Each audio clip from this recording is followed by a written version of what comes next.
66 65 66 215 115 315 ಭಾಷ್ಯ ಇತಶ್ಚ ವಾಗ್ಗೋಚರಸ್ಯ ಅಭಾವೋ ದ್ವೈತಸ್ಯ ಇತಶ್ಚ ವಾಗ್ಗೋಚರಸ್ಯ ಅಭಾವೋ ದ್ವೈತಸ್ಯ ಇತಶ್ಚ ಈ ಮುಂದೆ ಹೇಳುವ ಕಾರಣದಿಂದಲೂ ವಾಕ್ಯಕ್ಕೆ ಗೋಚರವಾದ ದ್ವೈತ ದ್ವೈತ ಅಂದ್ರೆ ವಾಗ್ಗೋಚರನ ವಾಕ್ಯ ದ್ವೈತ ದ್ವೈತವೆಂಬುದು ಮಾತೇ ಹೊರತು ಮಾತಿಗಿಂತ ಬೇರೆ ದ್ವೈತ ಇಲ್ಲ ಗಡಿಗೆ ವಸ್ತು ಇಲ್ಲ ಶಬ್ದ ಮಾತ್ರವೇ ಇರೋದು ಶಬ್ದವೇ ವಸ್ತುವಾಗಿ ತೋರ್ತಾ ಇರೋದೇ ಹೊರತು ಶಬ್ದ ವಸ್ತು ಅಂತ ಎರಡು ಇಲ್ಲೇ ಇಲ್ಲ ಭ್ರಾಂತಿ ಕಣ್ಣಿಗೆ ವಸ್ತು ಕಾಣುತ್ತೆ ಬಾಯಿಂದ ನಾವು ಅದ್ರ ಹೆಸರನ್ನು ಹೇಳ್ತೀವಿ ನಾವು ವ್ಯವಹಾರ ಇಟ್ಕೊಂಡಿದ್ದೀವಿ ವಸ್ತು ತತ್ವ ನೋಡಿದ್ರೆ ಹೆಸರು ಬಿಟ್ಟು ವಸ್ತು ಇಲ್ಲ ಪಂಚೆ ಅಂದ್ರೆ ಪಾಕ್ ಸೊನ್ನೆ ಪಂ ಚಾಕೆ ತಚ್ಚೆ ಅದು ವಸ್ತು ಅಂದ್ಕೊಂಡಿದ್ವಿ ಅಲ್ಲಿ ಏನಿದೆ ಪಂಚೆ ಪಂಚೆ ಇಲ್ಲ ಅಲ್ಲಿರೋ ಹತ್ತಿ ನೂಲು ಅಷ್ಟೇ ಆಚಾರ ವಿಕಾರ ಎಲ್ಲವೂ ಅಷ್ಟೇ ಮನೆ ಅನ್ನೋದು ಶಬ್ದ ಮನೆ ವಸ್ತು ಇಲ್ಲ ಪುಸ್ತಕ ಶಬ್ದ ವಸ್ತು ಇಲ್ಲ ಎಲ್ಲವೂ ಶಬ್ದ ಮಾತ್ರವೇ ಹೊರತು ಎಲ್ಲವೂ ಅಂದ್ರೆ ಪದಾರ್ಥಗಳು ಎಷ್ಟು ವಸ್ತುಗಳಿದೆಯೋ ಪದಾರ್ಥಗಳಿದೆಯೋ ಶಬ್ದಕ್ಕಿಂತ ಬೇರೆ ಇಲ್ಲ ಶಬ್ದವಲ್ಲ ಪ್ರತ್ಯಯಕ್ಕಿಂತ ಬೇರೆ ಇಲ್ಲ ಪ್ರತ್ಯಯ ಚೈತನ್ಯಕ್ಕಿಂತ ಬೇರೆ ಇಲ್ಲ ಚೈತನ್ಯವೇ ಅದ್ವಿತೀಯವಾದ ಕೂಟಸ್ಥವಾದ ನಿರ್ವಿಶೇಷವಾದ ತತ್ವ ನಿರ್ವಿಶೇಷವಾದ ಚೈತನ್ಯವೇ ಪ್ರತ್ಯಯವಾಗಿ ಶಬ್ದವಾಗಿ ವಸ್ತುವಾಗಿ ತೋರ್ತಾ ಇದೆ ಅದಕ್ಕೋಸ್ಕರಾಗಿ ದ್ವೈತಸ್ಯ ವಸ್ತುನಃ ದ್ವೈತ ರೂಪವಾದ ವಸ್ತುವು ಅದು ವಾಗ್ಗೋಚರವಾಗಿರ್ತಕ್ಕದ್ದು ಅದು ನಿಜವಾಗಿ ಅಭಾವ ಅದಿಲ್ಲದ್ದು ಅಂತ ಇದ್ದಾರೆ ತೋರಿಕೆ ಕಲ್ಪನೆ ಅಷ್ಟೇ ಕಲ್ಪನೆ ಆಭಾಸವೇ ಹೊರತು ವಸ್ತು ಇಲ್ಲ ಪ್ರಪಂಚದಲ್ಲಿ ಯಾಕೆ ಏನು ಕಾರಣ ಕೊಡ್ತಾರೆ ಓದಪ್ಪ ಸ್ವಪ್ನದ ಸ್ವಪ್ನದ ಪ್ರಚರನ್ ಸ್ವಪ್ನೆ ಸುಸ್ಥಿತಾನ್ ಸ್ವೇದಜಾನ್ ವಾಪಿ ಜೀವಾನ್ ಪಶ್ಯತಿ ಯಾನ್ ಸದಾ ತದಚ್ಚಿತ್ತದೃಶ್ಯಾಸ್ತೆ ವಿದ್ಯಂತೆ ತತಃ ಪೃಥಕ್ ಯಥಾ ತದೃಶ್ಯಮೇ ವೇದಂ ತದೃಶ್ಯಮೇ ವೇದಂ ಸ್ವಪ್ನದೃಕ್ಚಿತ್ತಮಿಷ್ಯತೆ ಸ್ವಪ್ನದೃಕ್ಪ್ರಚರನ್ ಸ್ವಪ್ನೆ ದಿಕ್ಷು ವೈ ದಶಸು ಸ್ಥಿತಾನ್ ಅಂಡಜಾನ್ ಸ್ವೇದಜಾನ್ ವಾಪಿ ಜೀವಾನ್ ಪಶ್ಯತಿ ಯಾನ್ ಸದಾ ಸ್ವಪ್ನದೃಕ್ಚಿತ್ತದೃಶ್ಯಾಸ್ತೆ ನ ವಿದ್ಯಂತೆ ತತಃ ಪೃಥಕ್ ಯಥಾ ತದೃಶ್ಯಮೇ ವೇದಂ ಸ್ವಪ್ನದೃಕ್ಚಿತ್ತಮಿಷ್ಯತೆ ಸ್ವಪ್ನದೃಕ್ ಪ್ರಚರನ್ ಸ್ವಪ್ನೆ ದಿಕ್ಷು ವೈ ದಶಸು ಸ್ಥಿತಾನ್ ಅಂಡಜಾನ್ ಸ್ವೇದಜಾನ್ ವಾ ಅಪಿ ಜೀವಾನ್ ಪಶ್ಯತಿ ಯಾನ್ ಸದಾ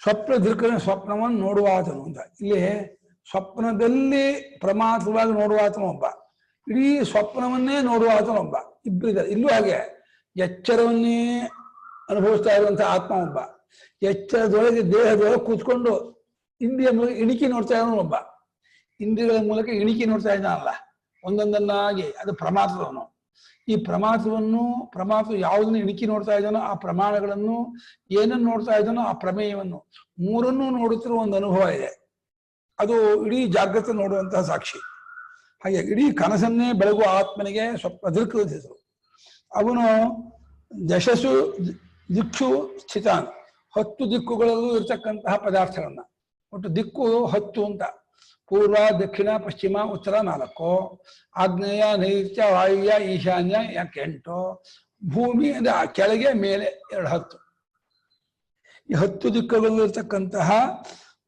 ಪದಾರ್ಥ ಪ್ರಚರನ್ 10 ದಿಕ್ಕುಗಳಲ್ಲೂ ಓಡಾಡುತ್ತಾ ಅವನ ಅರಿವು 10 ದಿಕ್ಕುಗಳಿಗೂ ಚದರಿಬಿಟ್ಟಿದೆ ಪೂರ್ಣ ವ್ಯಾಪ್ತವಾಗಿದೆ ಅಂತ ಸ್ವಪ್ನವನ್ನು ನೋಡುವ ಆತನ ದೃಷ್ಟಿ ಅವನ ಅರಿವು ಇಡೀ ಸ್ವಪ್ನದ ಎಲ್ಲಾ ದಿಕ್ಕನ್ನು ವ್ಯಾಪಿಸ್ಕೊಂಡ್ಬಿಟ್ಟಿದೆ ಅದು ಆ ದಿಕ್ಕಲ್ಲಿ ವ್ಯಾಪಿಸ್ಕೊಂಡ್ಬಿಟ್ಟು ಅದೇನೇನು ಬೆಳಗ್ತಾ ಇದೆ ಅಂಡಜ ಸ್ವೇದಜ ಮತ್ತೆ ಜೀವ ಅಂದ್ರೆ ಜರಾಯುಜ ಉದ್ಬೀಜ ಬಿಟ್ರು ಉದ್ಬೀಜ ಅಂದ್ರೆ ಉದ್ಬೀಜ ಜಾಯಿ ಗಿಡಮರ ಬಳ್ಳಿಗಳು ಉದ್ಬೀಜರು ಅಂಡಜರು ಅಂದ್ರೆ ಪಕ್ಷಿ ಸರ್ಪ ದೈವಂಡಜಾಹ ಹಾವು ಮತ್ತೆ ಕೋಳಿ ಹಕ್ಕಿಗಳೆಲ್ಲ ಅಂಡಜರು. ಜೀವಜರು ಅಂದ್ರೆ ಜರಾಯುಜರು, ನಾವೆಲ್ಲ ಜರಾಯುಜರು. ಒಂದು ಗರ್ಭಚೀಲದಿಂದ ಹುಟ್ಟುವರು. 4 ಪ್ರಾಣಿ ಪಶುಗಳು, ಹಸು, ಎಮ್ಮೆ, ಕತ್ತೆ, ಕುರಿ, ಮೇಕೆ, ಸಿಂಹ, ಹುಲಿ, ಎಲ್ಲವೂ ಜರಾಯುಜ. ಜರಾಯು ಅಂದ್ರೆ ಒಂದು ಗರ್ಭಕೋಶದ ಚೀಲದೊಳಗೆ ಬೆಳೆದು ಅಲ್ಲಿಂದ ಹೊರಬರುವವರು ಜರಾಯುಜರು, ನಾವೆಲ್ಲ ಜರಾಯುಜರು. ಪಕ್ಷಿ ಸರ್ಪಾದಿಗಳು ಅಂಡಜರು. ಆಮೇಲೆ ಇನ್ನೊಂದು ಯಾವುದು ಸ್ವೇದಜ, ಬೆವರಿಂದ ಹುಟ್ಟುವಂತಹ ಚಿಗಣೆ, ಸೊಳ್ಳೆ, ಮಳೆ ಹೊಳ ಇತ್ತರ ಸ್ವೇದಜರು. ಹೇನು ಅದು ಹೇಳೋದು.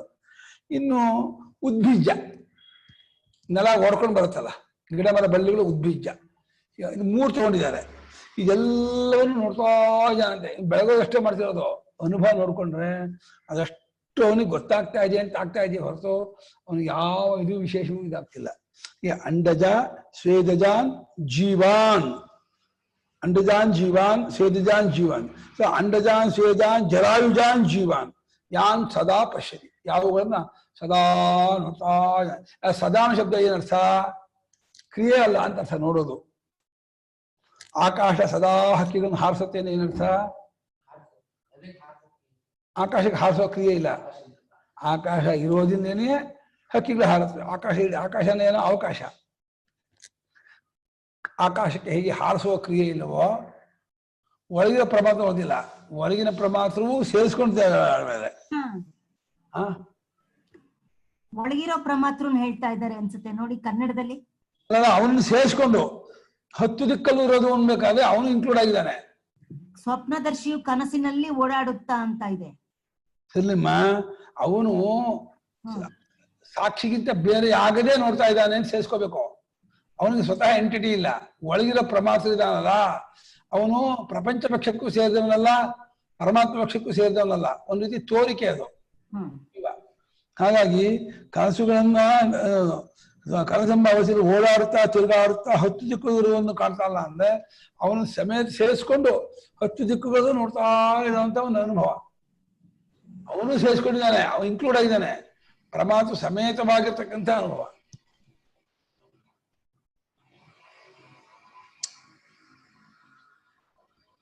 ಸ್ವಪ್ನ ದಿಕ್ಚಿತ್ತ ದೃಶ್ಯ ನೋಡಿ. ಸ್ವಪ್ನವನ್ನು ನೋಡುವ ಆತನ ಚಿತ್ತ ಇದೆಯಲ್ಲ, ಆ ಚಿತ್ತಕ್ಕೆ ದೃಶ್ಯವಾಗಿದೆ ಅವುಗಳೆಲ್ಲ. ಯಾವುದೋ ಅಲ್ಲಿನ ಪದಾರ್ಥಗಳು, ಅಲ್ಲಿನ ಪ್ರಪಂಚ, ಸ್ವಪ್ನ ಪ್ರಪಂಚ. ಸ್ವಪ್ನ ದೃಕ್, ಸ್ವಪ್ನ ನೋಡುವ ಆತನು, ಅವನಿಗೊಂದು ಚಿತ್ತ, ಆ ಚಿತ್ತಕ್ಕೆ ದೃಶ್ಯ. ಸ್ವಪ್ನ ದೃಕ್ ಚಿತ್ತ ದೃಶ್ಯಾ ತೇ ಪದಾರ್ಥ. ತತಃ ಸ್ವಪ್ನ ದೃಕ್ ದೃಶಃ, ಸ್ವಪ್ನವನ್ನು ನೋಡುವ ಆತನಿಗಿಂತ ಪೃಥಕ್ ನ ವಿದ್ಯಂತೆ. ಇಡೀ ಸ್ವಪ್ನವನ್ನು ನೋಡುತ್ತಿರುವ ಆತನ ಚೈತನ್ಯಕ್ಕಿಂತ ಅವುಗಳು ಬೇರೆಯಾಗಿರುವುದೇ ಇಲ್ಲ. ಯಾವುದೋ ಆ ಪದಾರ್ಥಗಳು. ತಥಾ ಹಾಗೇ ದಾಷ್ಟಾದಿಗೆ ಬಂದು ತದೃಶ್ಯಮೇವ ಇದಂ. ಆ ಸ್ವಪ್ನವನ್ನು ನೋಡುವ ಆತನ ಪ್ರಮಾತ್ರ ಚಿತ್ತಕ್ಕಿಂತ ಬೇರೆ ಅಲ್ಲವೋ, ಸ್ವಪ್ನ ಪ್ರಮಾತ್ರವನ್ನೂ ನೋಡುವ ಆತ್ಮನಿಗಿಂತಲೂ ಯಾವುದು ಬೇರೆಯಾಗಿಲ್ಲ. ತಥಾ ತದೃಶ್ಯಮೇವೇದು ಅಂದ್ರೆ ಅದಕ್ಕಿಂತ ಹಾಗೆ ಸ್ವಪ್ನದ ಚಿತ್ತವು ತದೃಶ್ಯವೇ ಅಂದ್ರೆ ಸಾಕ್ಷಿ ದೃಶ್ಯವೇ. ಸಾಕ್ಷಿಗೆ ದೃಶ್ಯ ಅಲ್ಲ, ಸಾಕ್ಷಿಯೇ ಸ್ವಪ್ನ ದೃಶ್ಯ ತೋರ್ತಾ ಇರೋದು. ಸಾಕ್ಷಿಗೆ ದೃಶ್ಯ ಅಂದ್ರೆ ಸಾಕ್ಷಿ ಎಲ್ಲಿಯೋವರೆಗಿದ್ದಾನೆ ಬೌಂಡ್ರಿ, ಅವನಿಗೆ ದೃಶ್ಯ ಅಂತ ಅನ್ಸುತ್ತೆ. ತದೃಶ್ಯ ಅಂದ್ರೆ ಸೇವ ದೃಶ್ಯ ತದೃಶ್ಯ, ಅವನೇ ಚಿತ್ತ ದೃಶ್ಯ ತೋರ್ತಾ ಇದ್ದಾನೆ. ಸ್ವಪ್ನಾನ್ ಪಶ್ಯತಿ ಇತಿ ಸ್ವಪ್ನದೃಕ್ ಪ್ರಚರನ್ ಪರ್ಯಟನ್ ಸ್ವಪ್ನೆ ಸ್ವಪ್ನಸ್ಥಾನೆ ದಿಕ್ಷು ವೈ ದಿಶಸು ಸ್ಥಿತಾನ್ ವರ್ತಮಾನಾನ್ ಜೀವಾನ್ ಪ್ರಾಣಿನಃ ಅಂಡಜಾನ್ ಸ್ವೇದಜಾನ್ ವಾ ಯಾನ್ ಸದಾ ಪಶ್ಯತಿ ಇತಿ. ಯಾವಾಗ ನೋಡ್ತಿರುವನು ಅಂತ.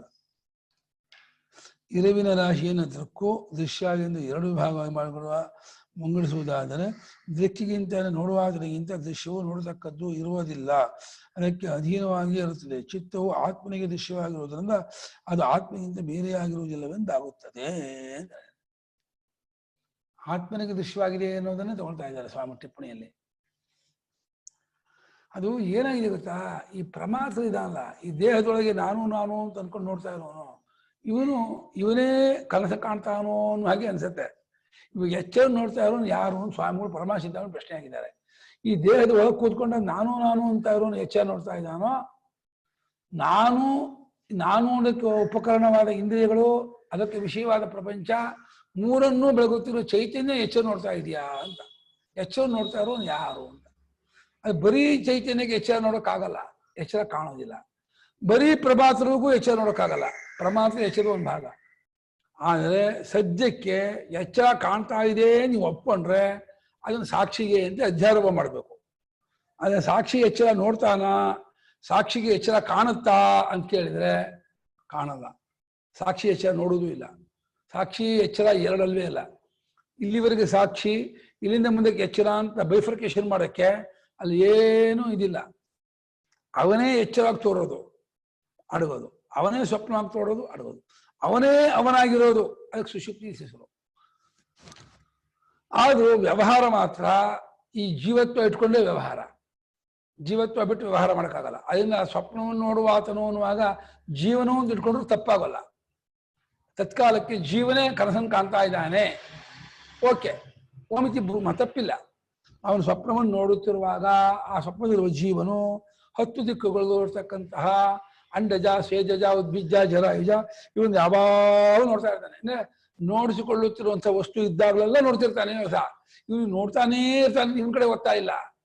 ನೋಡಿಸ್ಕೊಳ್ತಾ ಇರುವ ಪದಾರ್ಥಗಳನ್ನು ಇರುವಾಗಲೆಲ್ಲ ಇವನೇ ನೋಡುತ್ತಿರುವ ಆತನು, ಬೆಳಗುತ್ತಿರುವ ಆತನು ಅಂತ. ಇನ್ನೊಬ್ಬ 2 ಚೇತನ ಇಲ್ವಲ್ಲ, ನಾನ್ಯೋ ಚೇತನ ವಿಷಯತೆ, ಒಂದೇ ಚೇತನ ಇರೋದು. ಭಾಷ್ಯ ಓದಿದ್ವಾ? ಸ್ವಪ್ನದಕ್ಕನ್ನು ಪ್ರಚರನ್ನು ಓಡಾಡುತ್ತಾ, ಪರಿಘಟನನ್ನು ಅಡ್ಡಾಡುತ್ತಾ, ಸ್ವಪ್ನದಲ್ಲೇನೆ ಸ್ವಪ್ನ ಸ್ಥಾನದಲ್ಲಿ 10 ದಿಕ್ಕುಗಳು ಇರುವ ವರ್ತಮಾನ, ಸ್ಥಿತ ವರ್ತಮಾನ ಜೀವರುಗಳನ್ನ, ಅಂದರೆ ಆ ಪ್ರಾಣಿಗಳನ್ನ, ಅಲ್ಲಿ ಅಂಡಜ, ಸ್ವೇದಜ ಅಂತ ಯಾನ, ಉದ್ಭಿಜ, ಜರಾಯುಜ ಅಂತ ಏನಿದೆ ಅವುಗಳನ್ನ ನೋಡ್ತಾ ಇರ್ತಾನೆ ಅಂತ. ಇದರಲ್ಲಿ ಒಂದು ಏನು ಉಪಸಿದ್ಧಾಂತ ಹೊರಡುತ್ತೆ ಅಂದ್ರೆ, ಅವನ ಈ ಡ್ಯೂಟಿ ಬರೀ ಬೆಳಗೋದಷ್ಟೇ ಹೊರತು ಅವನು ಕ್ರಿಯೆ ಮಾಡೋದಲ್ಲ ಅಂತ. ಬೆಳಗೋದಷ್ಟನ್ನೇ ಮಾಡ್ತಿರ್ತಾನೆ, ಅದನ್ನೇ ಅವನು ನೋಡ್ತಾ ಇದ್ದಾನೆ ಅಂತ ಕರ್ತೃತ್ವ ಬುದ್ಧಿಯಿಂದ, ಕರ್ತೃತ್ವ ರೂಪದಿಂದ ಅದನ್ನು ಹೇಳ್ಕೊಂಡು ಅದರಿಂದ ಆಯಾಸವಾಗತ್ತೆ ಅಂತೆಲ್ಲ ಹೇಳಿ ಅದನ್ನ ನಾವು ಸಂಸಾರಿ ಅಂತಲೂ ಹೇಳ್ತಾ ಇದ್ದೀವಿ. ಯಜ್ಜೇವಂ ತತಃ ಸರಿ ಆಯ್ತು, ಸ್ವಪ್ನ ನೋಡುವಾಗ ಸ್ವಪ್ನ ನೋಡ್ತಾ ಇರ್ತಾನೆ ಅಂತಂದ್ರೆ ಏನು ಮುಂದಕ್ಕೆ ಏನಾಗುತ್ತೆ ಅಂತಿದ್ದೀರಾ? ಅದರಿಂದ ಏನಾಯ್ತು? ಲಾಭ ಆಯ್ತು, ನಷ್ಟ ಆಯ್ತು, ಏನು ತಿಳಿಸ್ಕೊಡ್ತಾ ಇದ್ದೀರಾ ಇದರಿಂದ ಅಂದ್ರೆ ಉಚ್ಯತೆ ಸ್ವಪ್ನದಶಃ ಚಿತ್ತಂ ಸ್ವಪ್ನದಕ್ ಚಿತ್ತಂ. ಸ್ವಪ್ನವನ್ನು ನೋಡುವ ಆತನ ಚಿತ್ತವೇ ಸ್ವಪ್ನ ಚಿತ್ತ. ಸ್ವಪ್ನ ನೋಡುವ ಆತನಿಗೆ ನನಗೊಂದು ಪೆನ್ನು ಹಾಗೆ ಅವನಿಗೊಂದು ಚಿತ್ತ ಅಲ್ಲ. ನನಗೊಂದು ಪೆನ್ನು ಅಂದ್ರೆ ನಾನು ಬೇರೆ, ಪೆನ್ ಬೇರೆ. ಅದು ಸ್ವಪ್ನ ನೋಡುವ ಆತನ ಚಿತ್ತ ಅಂದ್ರೆ ನೋಡುವ ಆತನಿಗೆ ಒಂದು ಚಿತ್ತ, ನೋಡುವ ಆತನೇ ಚಿತ್ತವಾಗಿ ತೋರ್ತಾನೆ. ಇದು ಬಹಳ ವ್ಯತ್ಯಾಸ. ಇದು ಏನಾಗುತ್ತೆ ಅಂದ್ರೆ, ಚಿತ್ತಕ್ಕೂ ಚಿತ್ತವನ್ನು ನೋಡುವ ಆತನಿಗೂ ಮಧ್ಯ ಗ್ಯಾಪ್ ಇಲ್ಲ. ಗ್ಯಾಪ್ ಇದಿದೆ. ಇದು ಚಿತ್ತ, ಇದು ನೋಡುವ ಆತನೊಂದು ವಿಭಾಗ ಮಾಡ್ಬೋದಾಗಿತ್ತು. ಅವನೇ ಚಿತ್ತವಾಗಿ ನೋಡಿ ಕಂಡೆ ಅಂತ ಇದ್ದಾನೆ.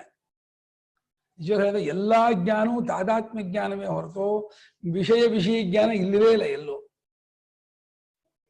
ಎಲ್ಲವೂ ಆಗಿ ಅರಿಯೋದೇ ಹೊರತು ಎಲ್ಲವನ್ನೂ ದ್ವಿತೀಯ ಭಕ್ತಿ ಹಾಕೊಂಡು ತಾನು ನೋಡುವನು ಕರ್ತೃವಾಗಿ ನೋಡೋದು ಅಂತ ವ್ಯವಹಾರ ಅಷ್ಟೇ. ಅನುಭವ ನೋಡ್ಕೊಂಡ್ರೆ ಎಲ್ಲವನ್ನೂ ಎಲ್ಲವಾಗಿ ನೋಡುತ್ತಿದ್ದಾನೆ. ತಾದಾತ್ಮ್ಯ ಜ್ಞಾನ ಬೇರೆ, ವಿಷಯ ದೇಹವನ್ನು ನಾವು ಅರಿತಿರುವಾಗ ದೇಹವೇ ಆಗಿ ದೇಹವನ್ನು ಅರಿತಾ ಇರ್ತೀವಿ. ದೇಹವನ್ನೆಲ್ಲ ಇದನ್ನ ಈ ಪದಾರ್ಥವನ್ನ ಇಲ್ಲಿ ಇಟ್ಕೊಂಡು ನಾವು ನೋಡ್ತಿರೋ ಹಾಗೇನಿಗೆ ದೇಹವನ್ನೆಲ್ಲ ಇಟ್ಕೊಂಡು ನೋಡಲ್ಲ. ದೇಹವನ್ನು ಅರಿಯುವಾಗ ಏನ್ ಮಾಡ್ತೀವಿ? ದೇಹವೇ ನಾವಾಗಿ ದೇಹವನ್ನು ಅರಿತಾ ಇರ್ತೀವಿ. ಹಾಗೆ ಇಂದ್ರಿಯವೇ ನಾವಾಗಿ ಇಂದ್ರಿಯವನ್ನು ಅರಿತೀವಿ. ಮನಸ್ಸು ನಾವಾಗಿ ಮನಸ್ಸನ್ನು ಅರಿತೀವಿ. ಹಾಗೆಯೇ ಪ್ರಪಂಚವು ನಾವಾಗಿಯೇ ಪ್ರಪಂಚವನ್ನು ಅರಿತಾ ಇರೋದೇ ಹೊರತು ಪ್ರಪಂಚವನ್ನು ನಾವು ಎಲ್ಲೋ ಸ್ಟೇಜ್ ಮೇಲೆ ನಿಂತ್ಕೊಂಡು ನೋಡ್ತಾ ಇರೋರಲ್ಲ. ಇದು ತುಂಬಾ ಕಷ್ಟ, ಇದು ಅರ್ಥ ಆಗೋದು ತುಂಬಾ ಟೈಮ್ ತಗೊಳುತ್ತೆ. ನಮಗೆ ಪ್ರಪಂಚ ಕಾಣ್ತಾ ಇದೆ ಮೇಲೆ ಕಾಣಿಸ್ಕೊಂಡ ಪ್ರಪಂಚ ಬೇರೆ, ಕಾಣುವಾತನಾದ ನಾನ್ ಬೇರೆ ಆಗಿರ್ಬೇಕಲ್ಲ ಅಂತ ತರ್ಕ. ಇದು ಒಂದು ಹಂತಕ್ಕೆ ಇದನ್ನು ಉಪಯೋಗಿಸ್ಕೊಳ್ತಾರೆ ವೇದಾಂತಿಗಳು. ದೃಗ್ದೃಶ್ಯ ವಿವೇಕ ಉಪಯೋಗಿಸ್ಕೊಳ್ತಾರೆ. ಆಗ ಮುಂದಕ್ಕೆ ಹೋಗ್ತಾ ಅಯ್ಯೋ ನೋಡುವಾತನೇ ನೋಡಿಸಿಕೊಂಡ ಪದಾರ್ಥ ತೋರ್ತಿರೋದು ಕಣಯ್ಯ, ನೋಡುವಾತನು ನೋಡಿಸ್ಕೊಂಡದ್ದು ಅಂತ ಎರಡು ಇಲ್ವೇ ಇಲ್ಲ, ಅದು ಕಲ್ಪಿತ. ನೋಡುವಾತನೇ ಚಿತ್ತವಾಗಿ, ಚಿತ್ತವೇ ದೃಶ್ಯವಾಗಿ ಎಲ್ಲವಾಗಿ ತೋರ್ತಾ ಇದೆ. ಹಾಗಾಗಿ ಸ್ವಪ್ನದೃಶ ಚಿತ್ತಮಂದು, ಸ್ವಪ್ನವನ್ನು ನೋಡುವಾತನ ಚಿತ್ತ. ಆ ಇದೇ ಸ್ವಪ್ನದಕ್ ಚಿತ್ತತ್ವ, ಸ್ವಪ್ನದಕ್ ಚಿತ್ತ, ಸ್ವಪ್ನ ನೋಡುವಾತನಿಗೆ ಚಿತ್ತವಾಗಿರೋದು. ಮುಂದೆ ಹೇಳ್ತಾರೆ ತೇನ ದೃಶ್ಯಾ ತೇ ಜೀವಾ ಅಂದ್ರು. ಜೀವರು ದೃಶ್ಯರು ಅಂತ ಇದ್ದಾರಮ್ಮ. ತೇ ಜೀವಾ ತೇನ ದೃಶ್ಯಾ ಅಂತ ಇದ್ದಾರೆ. ಅವಾಗ ಜೀವ ಏನಾದ? ಜೀವ ಈ ಮೂಟೆಯೊಳಗೆ ಸೇರ್ಬಿಟ್ಟ, ದೃಶ್ಯ ಮೂಟೆಯೊಳಗೆ. ತೇನ ದೃಶ್ಯ, ಸ್ವಪ್ನವನ್ನು ನೋಡುವಾತನಿಗೆ ದೃಶ್ಯವಾಗಿದ್ದಾರೆ ಆ ಜೀವರುಗಳೆಲ್ಲ ಅಂತ ಇದ್ದಾರೆ. ತತಃ ತಸ್ಮಾತ್ ಸ್ವಪ್ನದೃಕ್ ಚಿತ್ತ ಪೃಥಕ್ ನ ವಿದ್ಯಂತೆ ನಸಂತಿ ಚರ್ಚ. ಇದರಿಂದ ಏನ್ ತೀರ್ಮಾನವಾಯಿತು ಅಂತ ಕೇಳಿದ್ರೆ, ಅದರಿಂದ ಸ್ವಪ್ನವನ್ನು ನೋಡುವಾತನ ಚಿತ್ತಕ್ಕಿಂತ ಬೇರೆಯಾಗಿ ಆ ಜೀವರುಗಳು, ಪದಾರ್ಥಗಳು, ವಸ್ತು ಯಾವುದೂ ಇಲ್ಲ. ನೀವೇ ನಿಮ್ಮ ಚಿತ್ತದಿಂದ ನಿಮ್ಮ ಚಿತ್ತವನ್ನೇ ನೋಡ್ಕೊಳ್ತಾ ಇದ್ದೀರಾ. ಅಂದ್ರೆ ಬಾಗಿಲಿನ ಆಕಾರವಾದ ನಿಮ್ಮ ಚಿತ್ತವನ್ನ ನೀವೇ ನೋಡ್ತಾ ಇದ್ದೀರಾ. ಈ ಕುರ್ಚಿಯ ಆಕಾರವಾದ ನಿಮ್ಮ ಚಿತ್ತವನ್ನ ನೀವೇ ಚಿತ್ತವಾಗಿ ನೋಡ್ತಾ ಇದ್ದೀರಾ. ಬೇರೆ ಎಲ್ಲೋ ಇದ್ದಲ್ಲ. ನಾವೊಂದು ಹಸು ನೋಡ್ತಾ ಇದ್ದೀನಿ ಅಂದ್ರೆ ಹಸುವಿನ ಆಕಾರವನ್ನು ಹೊಂದಿದ ಚಿತ್ತವನ್ನ ನಾನು ಚಿತ್ತವಾಗಿ ಹಸು ನೋಡ್ತಾ ಇದ್ದೀನಿ ಅಂತ ಕಪ್ಪಿಸ್ಕೊತಾ ಇದ್ದೀನಿ. ಇದು ಅನುಭವ. ಹಸು ಅಲ್ಲಿದೆ, ನಾನು ಇಲ್ಲಿದ್ದೀನಿ. ಕಣ್ಣಿನ ಮೂಲಕ ಮನಸ್ಸನ್ನಿಟ್ಟು ಹಸು ನೋಡ್ತಾ ಇದ್ದೀನಿ ವ್ಯವಹಾರವಾದರೆ, ಅನುಭವವನ್ನು ವಿಶ್ಲೇಷಣೆ ಮಾಡಿದರೆ ನೀವೇ ಚಿತ್ತವಾಗಿ, ಚಿತ್ತವೇ ಇಂದ್ರಿಯವಾಗಿ, ಇಂದ್ರಿಯವೇ ವಿಷಯವಾಗಿ, ವಿಷಯವಾಕಾರವಾಗಿ ಚಿತ್ತವೇ ತೋರುತ್ತಿರೋದನ್ನ ಆತ್ಮನು ಆ ಚಿತ್ತರೂಪದಿಂದ ಅದನ್ನು ಬೆಳಗ್ತಾ ಇದ್ದಾನೆ. ಎಲ್ಲವೂ ತಾದಾತ್ಮ್ಯ ಜ್ಞಾನವೇ ಹೊರತು ವಿಷಯ ಜ್ಞಾನ ಇಲ್ಲವೇ ಇಲ್ಲ ಪ್ರಪಂಚದಲ್ಲಿ. ನೀವಾಗೇ ನೋಡ್ತಿರೋದು. ಇದು ಬಹಳ ಕಷ್ಟ. ಇದು ಅರ್ಥ ಆಗೋದಕ್ಕೆ ತುಂಬಾ ಟೈಮ್ ತಗೊಳುತ್ತೆ. ಇದು ಸತ್ಯ ಅಂತೂ ಇದೆ. ಯಾಕೆಂದ್ರೆ ನಮಗೆ ದೇಹ ಜ್ಞಾನ, ಇಂದ್ರಿಯ ಜ್ಞಾನ, ಮನಸ್ಸಿನ ಜ್ಞಾನದಲ್ಲಿ ನಾವು ಎಲ್ಲೋ ಇಟ್ಕೊಂಡು ದೇಹ, ಇಂದ್ರಿಯ, ಮನಸ್ಸು, ಬುದ್ಧಿ ನೋಡ್ತಾ ಇಲ್ಲ. ನಾನು ಕೂತ್ಕೊಂಡಿದ್ದೀನಿ ನಾನು ಕೂತ್ಕೊಂಡಿದ್ದೀನಿ ಅಂತಂದ್ರೆ ಅರ್ಥ ಏನೋ? ಕೂತ್ಕೊಂಡದ್ದಾದ ದೇಹವೇ ನಾನಾಗಿದ್ದೀನಿ ಅರ್ಥ. ನಾನು ಕೂತ್ಕೊಂಡಿದ್ದೀನಿ ಅಂತಂದ್ರೆ ಆ ಕೂತ್ಕೊಂಡಿದ್ದೀನಿ ಗೊತ್ತಾಗ್ತಾ ಇದೆ ಅಂದ್ರೆ ಕೂತ್ಕೊಂಡದ್ದಾದ ದೇಹವೇ ನಾನಾಗಿ ದೇಹ ಕೂತ್ಕೊಂಡಿದೆ ಅಂತ ತಿಳ್ಕೊಳ್ತಾ ಇದ್ದೀನಿ ಅಂತ ಅದಕ್ಕೆ ಅರ್ಥ. ತುಂಬಾ ಕಷ್ಟ. ಹಾಗೆ ಕಣ್ಣು ನೀವಾಗಿಯೇ ಕಣ್ಣು ಕಾಣ್ತಾ ಇದೆ ಅನ್ನಿಸ್ಬೇಕೇ ಹೊರತು ಈ ಪೆನ್ಸಿಲ್ ಎಲ್ಲಿಟ್ಟು ನೋಡುವ ಹಾಗೆ ಕಣ್ಣನ್ನೆಲ್ಲ ನೀವು ನೋಡಲ್ಲ. ನೀವೇ ಕಣ್ಣಾಗಿ ನಿಮ್ ಕಣ್ಣಿದೆ ಅಂತ ಗೊತ್ತಾಗ್ತಾ ಇದೆ. ನೀವೇ ಮನಸ್ಸಾಗಿ ನಿಮ್ಗೆ ಮನಸ್ಸು ಅಂತ ನಿಮಗೆ ಗೊತ್ತಾಗ್ತದೆ. ನೀವ್ ಏನಾಗ್ತೀರೋ ಅದು ನಿಮಗೆ ಗೊತ್ತಾಗತ್ತೆ. ನೀವು ಆಗದೆ ಅದೇನು ಗೊತ್ತಾಗ. ಹಾಗೆ ಹಸು ಗೊತ್ತಾಗುವಾಗಲೂ ನೀವೇ ಹಸು ಆಕಾರವಾದಾಗ ಹಸು ಗೊತ್ತಾಗೋದು. ನೀವು ಹಸು ಆಗದೆ ಹೋದ್ರೆ ನಿಮ್ಗೆ ಹಸು ಜ್ಞಾನ ಆಗಲ್ಲ. ನೀವು ಕುರ್ಚಿ, ಗಡಿಗೆ, ಬಟ್ಟೆ, ಪುಸ್ತಕ ಆಗದೆ ಹೋದ್ರೆ ನಿಮ್ಗೆ ಅದರ ಜ್ಞಾನ ಆಗಲ್ಲ. ನಾವೇ ಎಲ್ಲವೂ ಆಗಿ ನಾವೇ ನಮ್ಮಿಂದ ನೋಡ್ತಾ ಇದೀವಿ. ನಾನು ನನ್ನಿಂದ ನೋಡ್ತಾ ಇದ್ದೀನಿ. ಇವಾಗ ಅದೇ ಅನುಭವ. ಈ ಅನುಭವನ ನೀವು ಕರೆಕ್ಟಾಗಿ ಅರ್ಥ ಮಾಡ್ಕೋಬೇಕು. ಸ್ವಲ್ಪ ಅಭ್ಯಾಸ ಮಾಡ್ಬಿಟ್ಟು ಏನೇನು ನೋಡ್ತಾ ಇದ್ದೀನಿ ಅಂತ ಅಂದ್ಕೊಳ್ತಾ ಇದ್ದೀನಿ, ಆ ನೋಡ್ತಾ ಇರುವಂತಹ ಸಾಧನ, ನೋಡಿಸಿಕೊಂಡ ಪದಾರ್ಥ, ನೋಡುವ ನಾನು, ಮೂರು ನಾನೇ ಆಗಿ ನೋಡ್ತಾ ಇದ್ದೀನಿ ಅಂತ ಅರ್ಥ. ನಾನೇ ಅಂದ್ರೆ ನೀವು ಅನ್ಕೊಂಡ ನಾನಲ್ಲ. ನಾವು ಅನ್ಕೊಂಡು ನಿಜವಾಗಿ ನಾವು ಆಗಿರೋ ಒಂದು ಅನುಭವ ಅದಾಗಿ ನೋಡ್ತಾ ಇದೀವಿ. ಹೇಳ್ತೇವೆ ನೋಡಿ, ತೇ ಜೀವಾ ತದೃಶ್ಯ. ಆ ಕಾರಣದಿಂದ ಆ ಜೀವರುಗಳು ಆ ಚಿತ್ತಕ್ಕೆ ದೃಶ್ಯ ಅಂದ್ರೆ ಸ್ವಪ್ನದೃಕ್ ಚಿತ್ತತ್ವ. ಸ್ವಪ್ನವನ್ನು ನೋಡುವಾತನ ಚಿತ್ತವಾಗಿದೆ. ಯಾವುದೋ ಸ್ವಪ್ನದ ಪದಾರ್ಥಗಳು, ಸ್ವಪ್ನದಲ್ಲಿ ಕಾಣುತ್ತಿರುವಂತಹ 10 ದಿಕ್ಕಿನ ಪದಾರ್ಥಗಳು ಸ್ವಪ್ನವನ್ನು ನೋಡುವಾತನ ಚಿತ್ತಕ್ಕೆ ದೃಶ್ಯ ಅಂದ್ರೆ ಚಿತ್ತವೇ ದೃಶ್ಯವಾಗಿದೆ. ಇದು ಚೆನ್ನಾಗಿ ಅರ್ಥ ಮಾಡ್ಕೋಬೇಕು. ಚಿತ್ತಕ್ಕಿಂತ ಬೇರೆಯಾಗಿ ವಸ್ತು ಇಲ್ಲ. ಹಾಗೆ ಚಿತ್ತ ಸ್ಪಂದಿತ ಮೇವೇದಂ ಗ್ರಾಹ್ಯ ಗ್ರಾಹಕವದ್ವಯಂ. ಗ್ರಾಹಕ್ಯ ಗ್ರಾಹಕವತ್, ಅವತ್ತು ಅನ್ನೋದು ಬಹುರಿ ತೇನತು ಅಂತ್ಯ ಅಲ್ಲ. ಗ್ರಾಹ್ಯ ಗ್ರಾಹಕವನ್ನುಳ್ಳ ದ್ವಯವು ಅಂತ ಅರ್ಥ. ಗ್ರಾಹ್ಯ ಗ್ರಾಹಕದಂತೆ ಅಂತ ಅರ್ಥ ಅಲ್ಲ. ಗ್ರಾಹ್ಯ ಗ್ರಾಹಕ ವತು. ಸಂಸ್ಕೃತದಲ್ಲಿ ಆ ವತು ಅನ್ನೋದು ತೇನ ತುಲ್ಯಂ ರಾಗ. ಕೇಳಿಸ್ತಾ ಇಲ್ವಾ?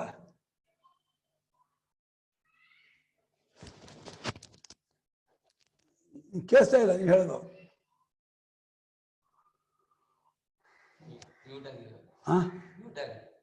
ಮ್ಯೂಟ್ ಆಗಿದೆಯಾ ಗುರುಗಳೇ? ಅದೇ ಇದು ನನ್ನ ಸಂಶಯ. ಇದು ಆ ಶ್ಲೋಕ ಬರುತ್ತಲ್ಲ ಗುರುಗಳೇ, ತತ್ವಮಸಿ. ಸೊ ಅದನ್ನ ಇದಕ್ಕೆ ಇದು ಮೀನ್ ಆ ಸ್ಟೇಟ್ಮೆಂಟ್ ಇಲ್ಲಿಗೆ ಇದು ಮಾಡ್ಕೋಬಹುದು, ಲಿಂಕ್ ಮಾಡ್ಕೋಬಹುದಾ? ತತ್ವಮಸಿ ಅನ್ನೋದನ್ನ. ತತ್ವಮಸಿ ವಾಕ್ಯಾರ್ಥ ಕ್ರಮ ಬೇರೆ.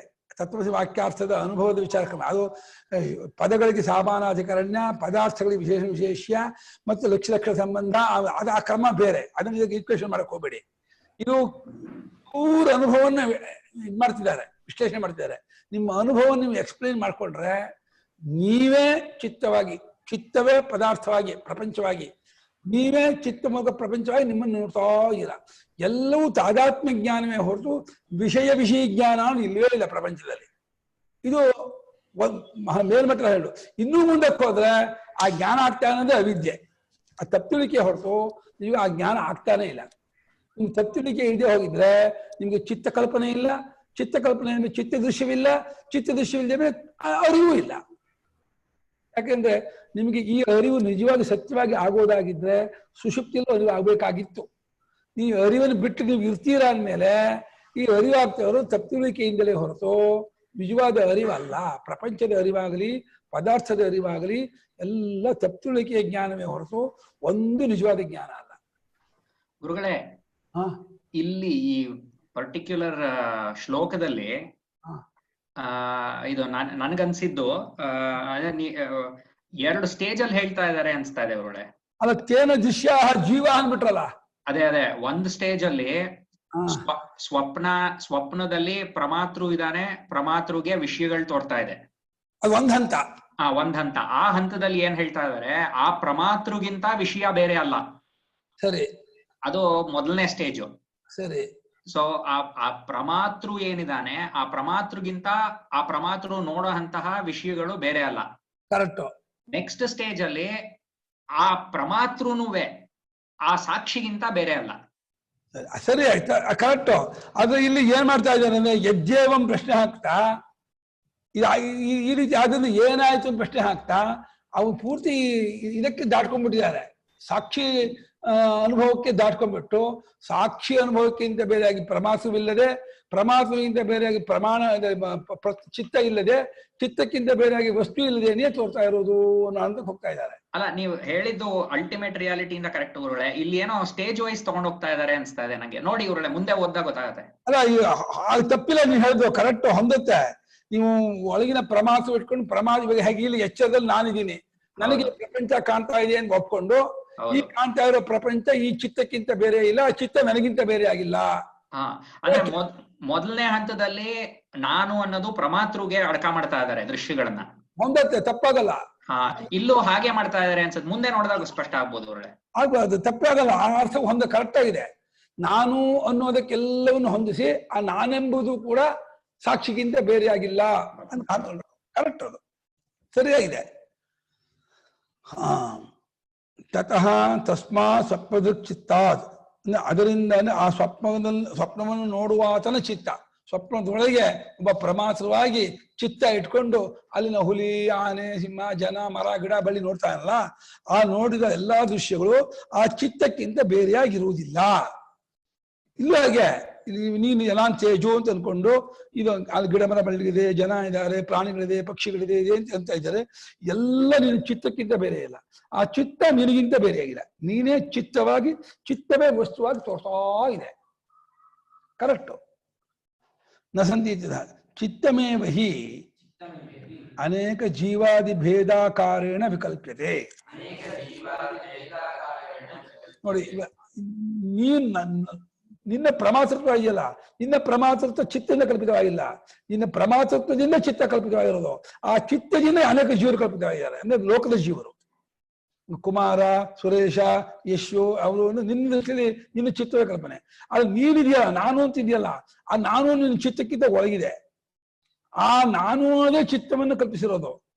ಈ ಚಿತ್ತದಿಂದ ನಾನು ಕಲ್ಪಿತವಾಗಿದೆ. ನಮ್ಮ ಚಿತ್ತವು ನಾನು ಅದನ್ನು ಕಲ್ಪಿಸಿದೆಯೋ, ನಾನು ಅನ್ನೋದ್ರಿಂದ ಚಿತ್ತ ಕಲ್ಪಿತವಾಗಿದೆಯೋ ಅಂದ್ರೆ ಆ ಪ್ರತಿಪತ್ತಿ ಕ್ರಮದಲ್ಲಿ ಚಿತ್ತಕ್ಕಿಂತ ನಾನು ಮುಂಚೆ, ನಾನಾದ್ಮೇಲೆ ಚಿತ್ತ, ಚಿತ್ತ ಆದ್ಮೇಲೆ ದೃಶ್ಯ, ಪ್ರಮಾತ. ಹಾಗಾಗಿ ಇಲ್ಲಿ ಏನ್ ಮಾಡಿದ್ರೆ ಅನೇಕ ಜೀವಾದಿ ಭೇದಾಕಾರೇಣ ಅಂದ್ರೆ ಲೋಕದಲ್ಲಿ ಎಷ್ಟು ಜೀವರುಗಳಿದ್ದಾರೆ ಅಂತ ನಮಗೆ ಒಪ್ಪಿಗೆ ಇದೆಯೋ ಆ ಎಲ್ಲಾ ಜೀವರೇ ಮುಂತಾದ ಭೇದಾಕಾರದಿಂದ ಚಿತ್ತವೇ ತೋರ್ತಾ ಇದೆ. ಆ ಚಿತ್ತ ನಿನ್ನ ತೋರ್ತಾ ಇದೆ. ನೀನು ನಿಜವಾಗಿ ಹುಟ್ಟಿಲ್ಲದ, ಸಾವಿಲ್ಲದ, ಅದ್ಭುತವಾದ ಆತ್ಮದಿಂದ ಬೇರೆ ಅಲ್ಲದವನಾಗಿದೆಯಾ. ಅದು ಮುಂದಕ್ಕೆ ಹೋಗ್ಬೇಕದು. ತಥಾ ತದಪಿ ಸ್ವಪ್ನದೃಕ್ ಚಿತ್ತಂ ಇದಂ ತದೃಶ್ಯಮೇವ ತೇನ ಸ್ವಪ್ನದೃಶಾ ದೃಶ್ಯಂ ತದೃಶ್ಯಂ. ಏನ್ ಮಾಡ್ಬಿಟ್ರು ಗೊತ್ತಾ ಭಾಷ್ಯಕಾರರು, ಈ ತನ್ನ ಪ್ರಮಾತತ್ವವನ್ನು ಚಿತ್ತದಲ್ಲಿ ಅಡ್ಕ ಮಾಡ್ಬಿಟ್ರು, ಒಂದ್ ಮಾಡ್ಬಿಟ್ರು. ನಾನು ಪ್ರಮಾತು ಅಂತ ಆಗೋದು ಚಿತ್ತ ಇಟ್ಕೊಂಡೆ, ಚಿತ್ತ ಇಟ್ಕೋದೇ ನಾನು ಪ್ರಮಾತು ಆಗೋದೇ ಇಲ್ಲ. ನಾನು ಚಿತ್ತ ಪ್ರಮಾಣ ಪ್ರಮೇಯ ಅಂತ ಹಾಗೆ ಮಾಡಲ. ಚಿತ್ತಕ್ಕೆ ಪ್ರಮಾಣ ಪ್ರಮೇಯ ಅಲ್ಲ, ಚಿತ್ತದ್ದು ಒಂದು. ಆ ಚಿತ್ತದಲ್ಲಿಯೇ ನಾನು ಅನ್ನೋದು ಚಿತ್ತಕ್ಕಿಂತ ಬೇರೆಯಾಗಿ ಸ್ವತಂತ್ರವಾಗಿ ಇರುವಂತಹ ಒಂದು ಮಾಡ್ಕೊಳ್ಳೇ ಇಲ್ಲ. ಆ ಚಿತ್ತೋಪಾಧಿಯಿಂದ ಕೂಡಿಕೊಂಡ ಚೈತನ್ಯವೇ ನಾನು, ಅದೇ ಪ್ರಮಾತೃ, ಅದೇ ಜೀವ. ಆ ಚಿತ್ತವು ಹಾಗೆ, ಆ ಚಿತ್ತದ ಎಲ್ಲ ಜೀವರ ಚಿತ್ತದಲ್ಲೇ ಕಲ್ಪಿತವಾಗಿರೋದು. ಹಿಂದಿನ ವಾಕ್ಯದಲ್ಲಿ ಅನೇಕ ಜೀವಾದಿ ಭೇದಾಕಾರೇಣ ಚಿತ್ತಮೇವ ವಿಕಲ್ಪತೆ ಎಂದರು. ಅನೇಕ ಜೀವವೇ ಮುಂತಾದ ಭೇದಾಕಾರದ ಚಿತ್ತವೇ ಕಲ್ಪಿತವಾಗಿದ್ದು, ಆ ಚಿತ್ತವು ಸ್ವಪ್ನದೃಕ್ ಚಿತ್ತ, ಸ್ವಪ್ನವನ್ನೇ ಇಡೀ ಸ್ವಪ್ನವನ್ನು ನೋಡುತ್ತಿರುವಂಥವನ ಚಿತ್ತ, ಸ್ವಪ್ನವನ್ನೇ ಬೆಳಗುತ್ತಿರುವಂತಹ ಅಂದ್ರೆ ತದೃಶ್ಯಮೇವ ಅಂದ್ರೆ ಸ್ವಪ್ನಕ್ಕೆ ಸಾಕ್ಷಿಯಾಗಿರುವುದಕ್ಕೆ ದೃಶ್ಯ ಅಂದ್ರೆ ಸ್ವಪ್ನವನ್ನು ನೋಡುತ್ತಿರುವಾಗನೇ ಆ ದೃಶ್ಯ ತೋರ್ತಾ ಇದ್ದಾನೆ. ಸ್ವಪ್ನವನ್ನು ಇಡೀ ಅಖಂಡ ಎಚ್ಚರವನ್ನೇ ಬೆಳಗುವ ಹಾಗೆ ಸ್ವಪ್ನವನ್ನೇ ಬೆಳಗುತ್ತಿರುವಂತಹ ಚೈತನ್ಯಕ್ಕೆ ದೃಶ್ಯವಾಗಿದೆ ಅಂದ್ರೆ ಆ ಸ್ವಪ್ನ ದೃಶ್ಯಂ, ಸ್ವಪ್ನವನ್ನು ನೋಡುವ ಆತನಿಗೆ ದೃಶ್ಯವಾಗಿದೆ ಅಂದ್ರೆ ಅಲ್ಲಿ ಚಿತ್ತ, ಆ ಚಿತ್ತದಲ್ಲಿ ತೋರುವ ನಾನು, ಆ ನಾನು ಚಿತ್ತದಲ್ಲಿ ನಾನು ತೋರುವಂತಹ ಪದಾರ್ಥಗಳು ಎಲ್ಲವೂ ಸ್ವಪ್ನವನ್ನು ನೋಡುತ್ತಿರುವ ಆತ್ಮನಿಗಿಂತ ಬೇರೆಯಾಗಿಲ್ಲ. ಅಲ್ಲಿ ನಾನು ಅನ್ನೋದನ್ನು ಚಿತ್ತ ಅನ್ನೋದನ್ನು ಎರಡು ಮಾಡ್ಕೊಳ್ತಾನೆ ಇಲ್ಲ. ಆ ಚಿತ್ತದಲ್ಲಿ ಸೇರ್ಕೊಂಡೇ ನಾನಾಗಿದ್ದಾನೆ ಅವನು. ಆ ಪ್ರಮಾತೃತ್ವ ಚಿತ್ತದಿಂದಲೇ ಬಂದದ್ದೇ ಹೊರತು ಸ್ವತಃ ಕೇವಲ ಆತ್ಮ ಪ್ರಮಾತೃತ್ವ ಇಲ್ಲ ಅಂತ. ಚಿತ್ತ ಸಹಿತವಾಗಿಯೇ ಜೀವನ ಅಭಿವ್ಯಕ್ತಿ ಆದ್ದರಿಂದ, ಅದೇ ನಾನಾದ್ರಿಂದ ಪ್ರಮಾತೃವಾದ್ರಿಂದ ಅದಕ್ಕೆ ಎಲ್ಲವೂ ಕಾಣ್ತಾ ಇದೆ, ತೋರ್ತಾ ಇದೆ. ಆ ಚಿತ್ತ ದೃಶ್ಯವು ಕೂಡ ಇಡೀ ಸ್ವಪ್ನವನ್ನು ನೋಡುವ ಆತನ ಆತ್ಮನಿಗೆ ದೃಶ್ಯ ಅಂದ್ರೆ ಆತ್ಮನೇ ದೃಶ್ಯ. ಆತ್ಮನಿಗೆ ದೃಶ್ಯ ಅಂತಂದ್ರು, ಆತ್ಮನೇ ದೃಶ್ಯ ಅಂತಂದ್ರು ಶಬ್ದದಲ್ಲಿ ವ್ಯತ್ಯಾಸ ಇದ್ದು ಅರ್ಥದಲ್ಲಿ ವ್ಯತ್ಯಾಸ ಇಲ್ಲ. ಆತ್ಮನೇ ಸ್ವಪ್ನದೃಕ್ ಚಿತ್ತ ದೃಶ್ಯ. ಸ್ವಪ್ನದೃಕ್ ಸ್ವಪ್ನ ನೋಡುತ್ತಿರುವಂತಹ ಆತ್ಮನ ಅರಿವಿಗೆ ದೃಶ್ಯವಾಗಿದೆ ಆ ಚಿತ್ತ. ಅಂದ್ರೆ ಸ್ವಪ್ನ ದೃಶ್ಯಂ ಸ್ವಪ್ನವನ್ನು ನೋಡುವ ಆತನಿಗೆ ದೃಶ್ಯವಾಗಿದೆ ಎಂದರು. ಅತಃ ಸ್ವಪ್ನದೃಗ್ ವ್ಯತಿರೇಕೇಣ ಚಿತ್ತಂ ನಾಮ ನಾಸ್ತಿ ಇತ್ಯರ್ಥಃ. ನೋಡಿ ಇಲ್ಲಿ ಏನ್ ಮಾಡ್ಬಿಟ್ರು, ಇಲ್ಲಿ ಸ್ವಪ್ನದೃಗ್ ವ್ಯತಿರೇಕ, ಸ್ವಪ್ನದೃಕ್ ಯಾರೋ ಸಾಕ್ಷಿ, ಅವನಿಗಿಂತ ಬೇರೆಯಾಗಿ ಚಿತ್ತ ಇಲ್ಲ ಅಂದ್ರು, ಪ್ರಮಾತೃವಿಲ್ಲ, ಜೀವ ಇಲ್ಲ ಅಂತ ಹೇಳಲಿಲ್ಲ.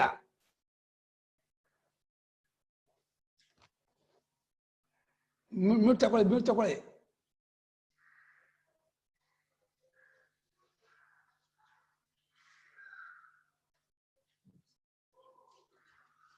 ಎಂದರು ಹಿಂದಿನ ಶ್ಲೋಕದಲ್ಲಿ ಚಿತ್ತ ಅಂತ ಬಂದಾಗ ಅಂತಃಕರಣ ಅಂತ ತಗೊಂಡಿದ್ರಿ. ಹಿಂದೆ 2 ಶ್ಲೋಕ ಅಂತಃಕರಣ ಅಂತ ತಗೊಂಡು ಆ 4 ವೃತ್ತಿಗಳನ್ನು ಒಟ್ಟಿಗೆ ಇಟ್ಕೊಂಡು ಕನಸಿನೊಳಗೆ ಆ 4 ವೃತ್ತಿಗಳಾದ ಅಂತಃಕರಣನೇ ಎಲ್ಲ ಜೀವರನ್ನ ನೋಡ್ತಾ ಇರೋದು. ಅದು ನೋಡ್ತಾ ಇರೋದ್ರಿಂದ ದೃಶ್ಯಗಳು ಈ ನೋಡ್ತಿರುವ ಅಂತಃಕರಣಕ್ಕಿಂತ ಬೇರೆ ಇಲ್ಲ. ಅದೇ ರೀತಿ ಯಥಾ ಈ ಸ್ವಪ್ನ ದೃಕ್ಚಿತ್ತವು ತದೃಶ್ಯವೇ ಎನಿಸುತ್ತದೆ ಅಂದ್ರೆ ಈ ಸ್ವಪ್ನಕ್ಕೆ ಸ್ವಪ್ನ ಅಂತಃಕರಣಕ್ಕೆ ಹೇಗೆ ಅದು ದೃಶ್ಯಗಳು ಬೇರೆ ಅಲ್ವೋ ಅದೇ ರೀತಿ ಸಾಕ್ಷಿಗೆ ಈ ಅಂತಃಕರಣವು ಬೇರೆ ಅಲ್ಲ. ಅದೇ ಅರ್ಥ. ಅಲ್ಲಿ ಅಂತಃಕರಣ ಅನ್ನೋದಲ್ಲೇ ಒಂದು ಪಾರ್ಟ್ ನಾನು ಅನ್ನೋದುವೆ, ಪ್ರಮಾತು ಅಲ್ಲೇ ಸೇರೋದ. ಮತ್ ಪ್ರಮಾತು ಬೇರೆ ಉಳಿದಿಲ್ಲ. ಅಂತಃಕರಣ ಚಿತ್ತ ಅನ್ನುವಾಗ ಈ ತಗೊಳ್ಳುವಾಗ ಏನ್ ಮಾಡ್ಬಿಟ್ರು, ಅವನು ಇಂಪ್ರೂವ್ ಮಾಡ್ಬಿಟ್ರು. ಈ ನಾನು ಅದನ್ನ ಬೇರೆ ಉಳಿಸ್ಕೊಳ್ಳೇ ಇಲ್ಲ. ಚಿತ್ತದಲ್ಲಿಯೇ ಅಭಿಮಾನ ಪಟ್ಕೊಂಡಂತಹ ಒಂದು ಚೈತನ್ಯಕ್ಕೆ ಒಂದು ವೃತ್ತಿ ನಾನು ಅನ್ನೋದು. ಅದು ನಾನು, ಚಿತ್ತ, ಬುದ್ಧಿ, ಅದು ಮನಸ್ಸು ಏನಂತೀವಿ ಅದೆಲ್ಲ ಅಂತಃಕರಣದ ಒಂದು ಭಾಗ. ಅದಷ್ಟಕ್ಕೂ ಆ ಅಂತಃಕರಣಕ್ಕೆ, ಆ ಚಿತ್ತಕ್ಕೆ ಇಡೀ ಸ್ವಪ್ನವಲ್ಲ ದೃಶ್ಯವಾಗಿದ್ರೆ ಆ ಚಿತ್ತವು ಈ ಆತ್ಮನಿಗೆ ದೃಶ್ಯವಾಗಿದೆ ಅಂದ್ರೆ ಆತ್ಮನೇ ದೃಶ್ಯ ತೋರ್ತಾ ಇದ್ದಾನೆ, ಅಂತಃಕರಣಕ್ಕೆ ಬೇರೆ ಆಗಿಲ್ಲ. ಅಲ್ಲಿ ಕರೆಕ್ಟ್ ಆಯ್ತದು. ಅತಃ ಸ್ವಪ್ನದೃಗ್ ವ್ಯತಿರೇಕೇಣ ಅಂದ್ರೆ ಸ್ವಪ್ನವನ್ನು ನೋಡುವ ಆತನು ಅಂದ್ರೆ ಇಡೀ ಸ್ವಪ್ನ ನೋಡುವ ಸಾಕ್ಷಿ ಇಲ್ಲಿ. ಸ್ವಪ್ನ ನೋಡುವ ಆತನು ಅಂತಂದ್ರೆ ಪ್ರಮಾತ್ರವಲ್ಲ, ಚಿತ್ತವೂ ಅಲ್ಲ. ಸ್ವಪ್ನದೃಕ್ ಇಡೀ ಸ್ವಪ್ನಾವಸ್ಥೆಗೆ ಸಾಕ್ಷಿಯಾಗಿರುವ ಆತ್ಮನಿಗಿಂತ ಬೇರೆಯಾಗಿ ಚಿತ್ತ ಅನ್ನೋದಿಲ್ಲ. ಅಂದಮೇಲೆ ಚಿತ್ತವಿಲ್ಲ, ಪ್ರಮಾತತ್ವವಿಲ್ಲ, ದೃಶ್ಯವಿಲ್ಲ, ಪ್ರಮಾಣವೂ ಇಲ್ಲ, ಎಲ್ಲವಾಗಿಯೂ ಒಬ್ಬ ಚೈತನ್ಯ, ಒಂದೇ ಚೈತನ್ಯವೇ ಇಷ್ಟೆಲ್ಲ ರೂಪವನ್ನು ತೋರ್ತಾ ಇದೆ ಅನ್ನೋದು ಹೇಗೋ ಈಗ ಜಾಗೃತಿಗೂ ಅಪ್ಲೈ ಮಾಡ್ಕೋಬೇಕು. ಇದನ್ನ ಚರಂಜಾಗರಿತೆ ಶುರು ಮಾಡ್ಕೋಬೇಕು. ಚರಂಜಾಗರಿತೆ ಜಾಗೃತ ದಿಕ್ಷುವೈ ದಶ ಸುಸ್ಥಿತಾನ್ ಅಂಡಜಾನ್ ಸ್ವೇದಜಾನ್ ವಾಪಿ ಜೀವಾನ್ ಪಶ್ಯತಿ ಯಾನ್ ಸದಾ ಜಾಗೃಚ್ಚಿತ್ತೆ ಕ್ಷಣೀಯಾಸ್ತೆ ನ ವಿದ್ಯಂತೆ ತತಃ ಪೃಥಕ್ ತಥಾ ತದೃಶ್ಯಮೇ ವೇದಂ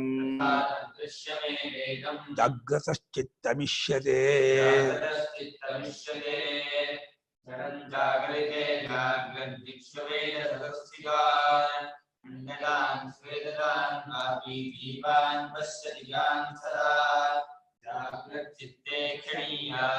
ನ ವಿದ್ಯಂತೆ ತತಃ ಪೃಥಕ್ ತಥಾ ತದೃಶ್ಯಮೇ ವೇದಂ ಜಾಗೃತಶ್ಚಿತ್ತಮಿಷ್ಯತೆ. ಚರನ್ ಜಾಗರಿತೆ ಜಾಗೃತ ದಿಕ್ಷು ವೈ ದಶಸು ಸ್ಥಿತಾನ್ ಅಂಡಜಾನ್ ಸ್ವೇದಜಾನ್ ವಾ ಅಪಿ ಜೀವಾನ್ ಪಶ್ಯತಿ ಯಾನ್ ಸದಾ. ತಪ್ರ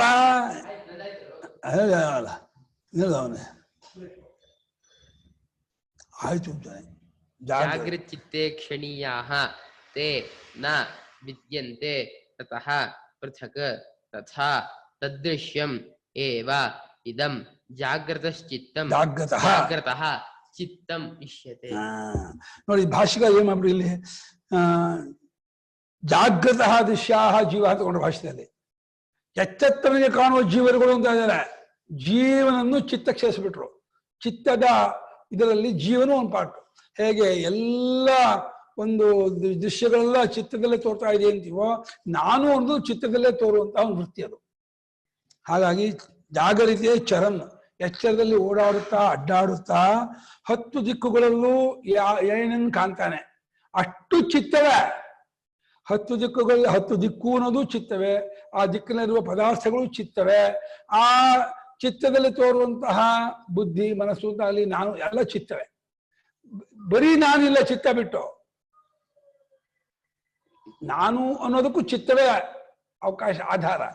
ಹಾಗಾಗಿ ಅಂಡಜಾನ್ ಸ್ವೇದಜಾನ್ ಜೀವಾನ್, ನೋಡಿ ಜೀವರುಗಳೆಲ್ಲ ಚಿತ್ತ ದೃಶ್ಯಕ್ಕೆ ಸೇರಿಸ್ತಾ ಇದ್ದಾರೆ. ಅಂಡಜ ಮೊಟ್ಟೆಯಿಂದ ಹುಟ್ಟಿದ ಜೀವರುಗಳು, ಸ್ವೇದಜ ಬೆವರನ್ನ ಹುಟ್ಟಿದ್ದು, ಮತ್ತೆ ಜರಾಯುಜ ಉದ್ಭಿಜಾನ್ ಜೀವರುಗಳಿಂದಾನೆ. ಯಾವ ಜೀವರುಗಳನ್ನು ಯಾವಾಗಲೂ ಚಿತ್ತ ದೃಶ್ಯವಾಗಿ ಕಾಣ್ತಾ ಇದ್ದಾನು. ಚಿತ್ತಕ್ಕೆ ದೃಶ್ಯ, ಚಿತ್ತವೇ ದೃಶ್ಯ. ನೀವು ಚಿತ್ತವೇ ದೃಶ್ಯ ಅನ್ನೋದನ್ನು ಬಿಡಬೇಡಿ. ಚಿತ್ತವೇ ದೃಶ್ಯವಾಗಿ ಎಲ್ಲ ಜೀವರೂಪದಿಂದ ಚಿತ್ತವೇ ತೋರ್ತದೆ. ನಾನು ಅನ್ನೋ ರೂಪವೂ ಚಿತ್ತವೇ, ನೀವುಗಳೆಲ್ಲ ಅನ್ನೋದು ಚಿತ್ತವೇ. ಇನ್ನು ಪದಾರ್ಥಗಳ ಘಟಪಟಾದಿಗಳು ಚಿತ್ತವೇ, ಎಲ್ಲ ಕಾಲದೇಶ ನಾಮರು ಅಷ್ಟು ಚಿತ್ತವೇ. ಚಿತ್ತ ವ್ಯತಿರೇಕವಾಗಿ ಯಾವ ಜೀವರು ಇಲ್ಲ, ಪದಾರ್ಥಗಳು ಇಲ್ಲ, ಕಾರಣಗಳು ಇಲ್ಲ, ಏನೂ ಇಲ್ಲ. ತಥಾ ಅದು ಹೇಗೆ ಚಿತ್ತ ದೃಶ್ಯಕ್ಕಿಂತ ಬೇರೆ ಆಗಿಲ್ವೋ, ತಥಾ ತದೃಶ್ಯ ಇಡೀ ಅವಸ್ಥೆಯನ್ನೇ ನೋಡ್ತಾ ಇದ್ದಾನಲ್ಲ ಜಾಗೃತ, ಅದಕ್ಕೆ ಈ ಚಿತ್ತ ದೃಶ್ಯವಾಗಿದೆ. ಅದೇ ಈ ದೃಶ್ಯ ತೋರ್ತಾ ಇದೆ. ತದೇವ ದೃಶ್ಯಂ ತದೃಶ್ಯಂ, ತಸ್ಯ ದೃಶ್ಯಂ ತದೃಶ್ಯಂ ಅಲ್ಲ, ಅವನಿಗೆ ಕಾಣುವುದಲ್ಲ, ಅವನೇ ಕಾಣ್ತಾನೆ. ಸಮುದ್ರವೇ ಅಲೆಯಾಗಿ ತೋರುವ ಹಾಗೇನೆಯೇ ಇಡೀ ಎಚ್ಚರವನ್ನೇ ನೋಡುತ್ತಿರುವ ಸಾಕ್ಷಿಯೇ ಎಚ್ಚರ ಚಿತ್ತವಾಗಿ, ಎಚ್ಚರ ಚಿತ್ತವೇ ಎಲ್ಲ ಜೀವರಾಗಿ ಪದಾರ್ಥವಾಗಿ ವಿಶೇಷ ತೋರ್ತಾ ಇದೆ. ಇದೊಂದು ವಿಭೂತಿ, ಪರಮಾತ್ಮನ ಒಂದು ಮಹಿಮೆ.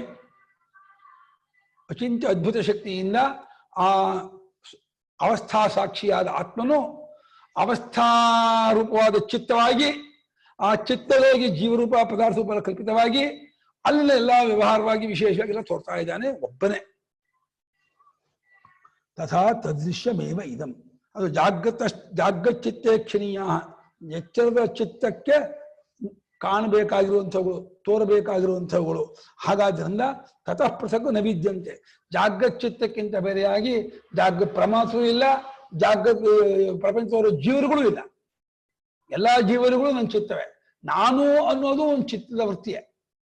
ಹಾಗಾಗಿ ತಥಾ ತದೃಶ್ಯಮೇವ, ಜಾಗೃತ ಚಿತ್ತವೇ, ಎಚ್ಚೆತ್ತವನ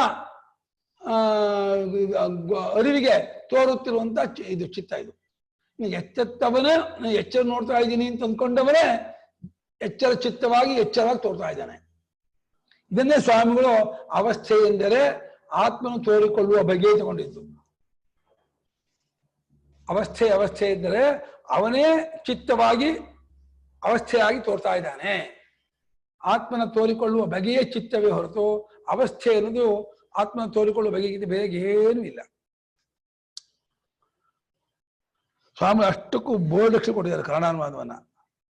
ಜಾಗೃತೋ ದೃಶ್ಯಾ ಜೀವಾ ತಚ್ಚಿತ್ತಾ ವ್ಯತಿರಿಕ್ತಾ.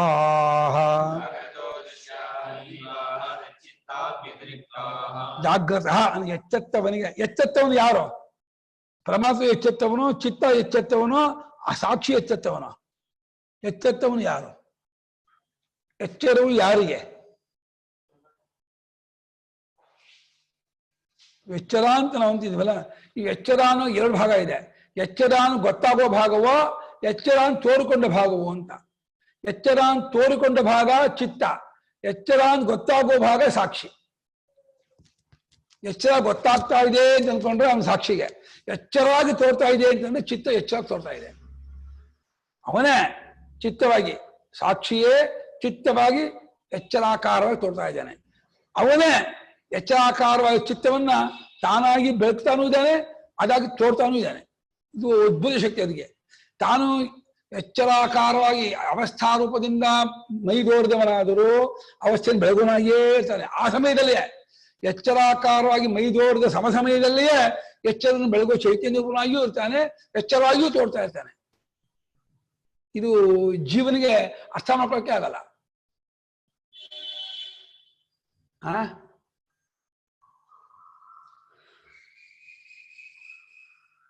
ಮೌನ ವ್ಯಾಖ್ಯಾ ಪ್ರಕಟಿತ ಪರ ಬ್ರಹ್ಮತತ್ವಂ ಯುವಾನು. ಅವಸ್ಥೆಗೆ ಇರುವಿಕೆ ಅರಿವಿಕೆ ಎರಡೂ ಅವನಿಂದಲೇ, ಅವನೇ. ಕರೆಕ್ಟ್. ಇರುವಿಕೆ ಅರಿವಿಕೆ ಅಸ್ತಿತ್ವವೇ ಅವನದು. ಕರೆಕ್ಟ್. ಅವನೇ ತಪ್ಪಾಗಿ ಅವಸ್ಥೆಯಾಗಿ ತೋರ್ತಾ ಇದ್ದಾನೆ. ಅವನನ್ನೇ ಎಚ್ಚರ ನಮ್ಮ ಅವಸ್ಥೆ ಅಂತ ಅಂತ ಇದೀವಿ. ನಿಜವಾಗಿ ಅವಸ್ಥೆ ಅವನು ಎರಡು ಇಲ್ವೇ ಇಲ್ಲ. ಇರೋದು ಅವನೇ, ತಪ್ಪುವಿಕೆಯಿಂದ ಅವಸ್ಥೆಯಾಗಿ ತೋರ್ತಾ ಇದ್ದಾನೆ.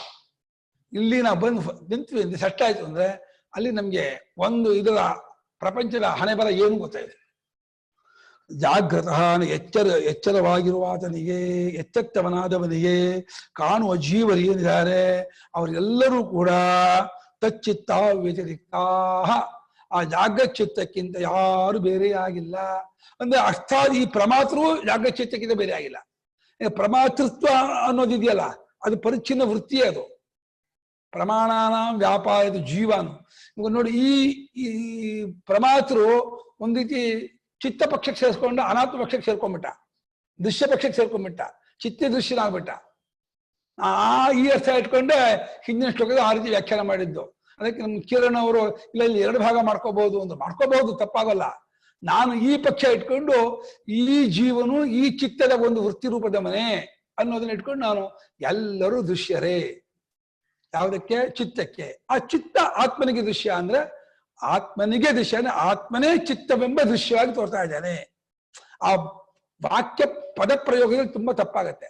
ಆತ್ಮನಿಗೆ ದೃಶ್ಯ, ಆತ್ಮನು ನೋಡುವಾತನು ದ್ರಷ್ಟರು ಅಂತಂದಾಗ ಆತ್ಮನೇ ಅದು ನಿರ್ದಿಷ್ಟ ಭಾಗ ಎಲ್ಲಿಗೋ ಎಲ್ಲಿ ಬೈಫರ್ಕೇಶನ್ ಮಾಡಿ ಭಾಗ ಮಾಡೋದು ಬರುತ್ತೆ. ಹಾಗಲ್ಲ, ಇಲ್ಲ. ಅಲ್ಲಿ ಈಗ ಅಲೆಯು ಸಮುದ್ರಕ್ಕೆ ದೃಶ್ಯ ಅಂದ್ರೆ ಸಮುದ್ರವೇ ಅಲೆಯಾಗಿ ತೋರ್ತಾ ಇದೆ ಅಷ್ಟೇ ಅರ್ಥ.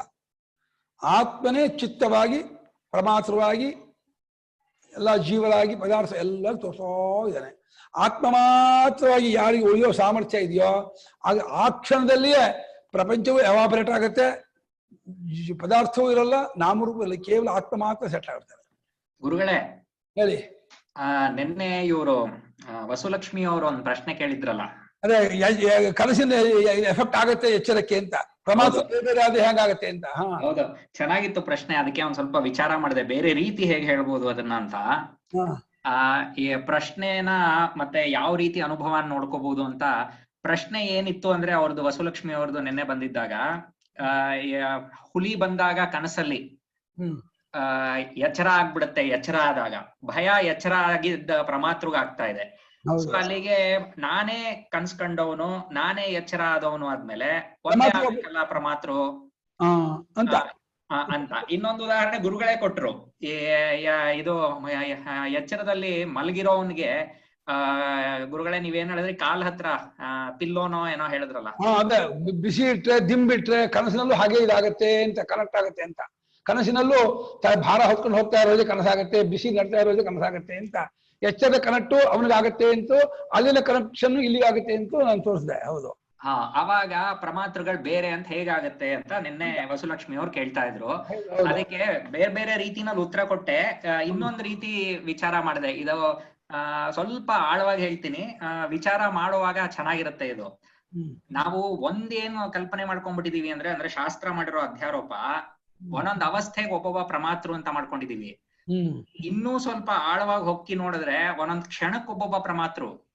ಈ ಎಚ್ಚರದಲ್ಲೇನೆ ಪ್ರಮಾತೃ ಅನ್ನೋದು ಯಾವಾಗ ಪ್ರಮಾಣಗಳನ್ನ ಯಾರು ಬಳಸ್ತಾನೋ ಅವಾಗ ಅವನನ್ನ ಪ್ರಮಾತೃ ಅಂತಾರೆ. ಹೌದು.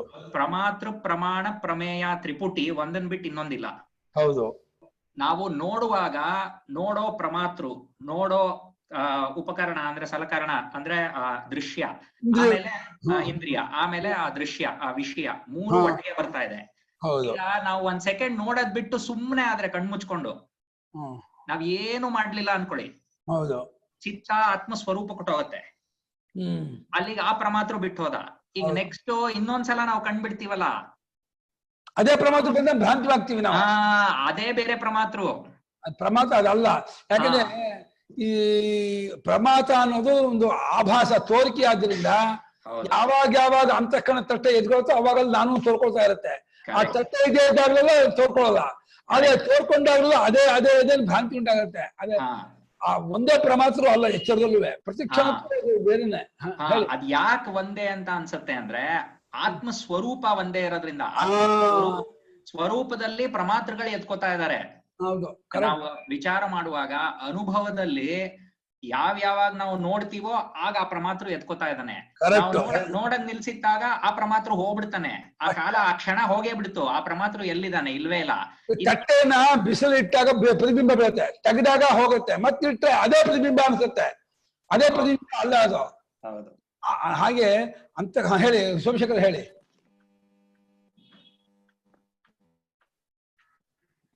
ಇಲ್ಲ ತುಂಬಾ ಡಿಸ್ಟರ್ಬೆನ್ಸ್ ಇದೆ ನಿಮ್ದು. ಡಿಸ್ಟರ್ಬೆನ್ಸ್ ಇದೆ. ಈಗ ಸರಿ ಹೋಯ್ತಾ? ಈ ಒಂದೊಂದು ಕ್ಷಣಕ್ಕೂನು ಅಥವಾ ಒಂದೊಂದು ಪ್ರತ್ಯೇಕನು ಪ್ರಮಾತೃ ಬೇರೆ ಆಗ್ತಾನೆ ಅಂದ್ರೆ ಆ ಕಂಟಿನ್ಯೂಟಿ ಎಲ್ಲಿಂದ ಬರುತ್ತೆ? ಸಂಸ್ಕಾರ ಇದಾಗ್ಲಿ ಒಂದ್ ಬಿಟ್ಟು ಹೋಗ್ಬೇಕಾಗಿತ್ತು. ಒಬ್ಬಂಗೂ ಬೇರೆ ಆದ್ರೆ ಅದಂತೂ ಕಂಟಿನ್ಯೂಟಿ ಎಲ್ಲೋ ಒಂದ್ ಬರ್ತಿದೆ ಅಲ್ವಾ? ಅದು ಒಂದು ಕಂಟಿನ್ಯೂಟಿ ಇದೆ ಅನ್ನೋ ಭ್ರಾಂತಿ ಒಂದು. ಎರಡನೇದಾಗಿ ಇದೆ ಅಂತ ಒಪ್ಕೊಂಡ್ರೆ ಸಾಕ್ಷಿಯ ಕಂಟಿನ್ಯೂಟಿ ಕಾರಣ. ಎರಡು ಕೊಡ್ಬೋದು. ಈ ಸಾಕ್ಷಿ ಒಬ್ಬನೇ ತಾನೆ, ಅವನೇ ಹಾಕಿ ತೋರೋದ್ರಿಂದ ಕಂಟಿನ್ಯೂಟಿ ಆಗುತ್ತೆ ಈ ವ್ಯವಹಾರ ದೃಷ್ಟಿಯಿಂದ. ಎರಡನೇ ಪರಮಾತ್ಮ ದೃಷ್ಟಿಯಲ್ಲಿ ಕಂಟಿನ್ಯೂಟಿ ಆಗ್ತಾ ಇದೆ ಅಂದ್ರೆ ಅದು ಭ್ರಾಂತಿ. ಬೌದ್ಧರು ಇದನ್ನೇ ಹೇಳೋದು. ಬೌದ್ಧರು ಕ್ಷಣಿಕ ವಿಜ್ಞಾನ ಹೇಳ್ತಾರಲ್ಲ, ಬುದ್ಧಿವೃತ್ತಿಯನ್ನೇ ಹೇಳ್ತಾರೆ. ಅದ್ರ ಒಂದ್ ಹಂತದಲ್ಲಿ ಬೌದ್ಧರು ಸರಿಯೇ, ಕರೆಕ್ಟೇ.